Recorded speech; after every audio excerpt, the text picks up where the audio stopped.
warroonni ijoolleen kun gumaan bahuu qaba jettanii ammallee guma miskiina baasuu eddaniisi ijoollee tanallee miskiinuma ajjeeftan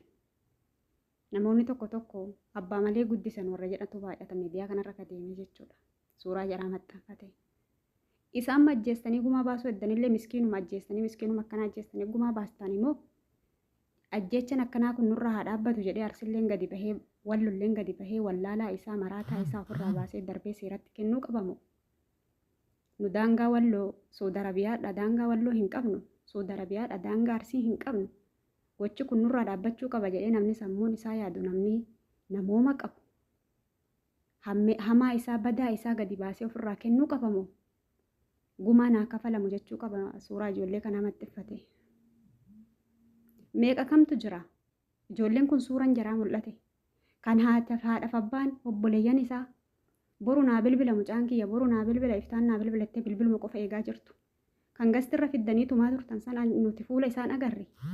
kanaatii isaa eegdu meeqa kamtu jira kan akkasii sun as bahee jira amma kana barrogaan du'anii beekanii sabbaranii nututti dhaqa malee inni nuun deebu jedhanii sabrii godhatanii taa'u maatiyyoo arge jechuudha isan arginoo isa boru naa bilbila jettee haadhaaf abbaan eeggattu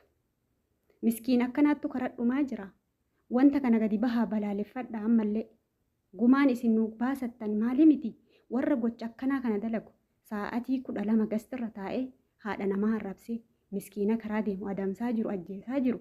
baastanii ofirraa yoon kennin atis akka arsii gumaan ati baastu yoo jiraate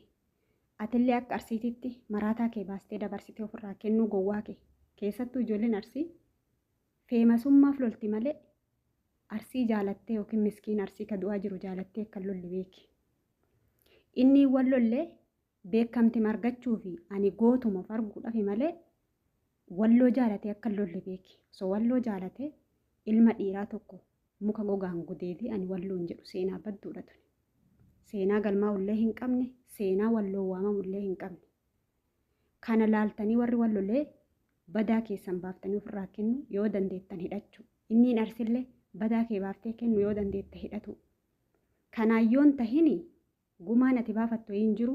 ka'an dhalu sinuma du'a ka'ati dhaltu sinuma du'a oromoon rakkachuu hin dhiisu biyyaa bahuu hin dhiisu hooleeyyiin biyya kanatti wal qaluu hin dhiiftu kanammoo beekanii ofitti himanii yoo jiraatantu gaarii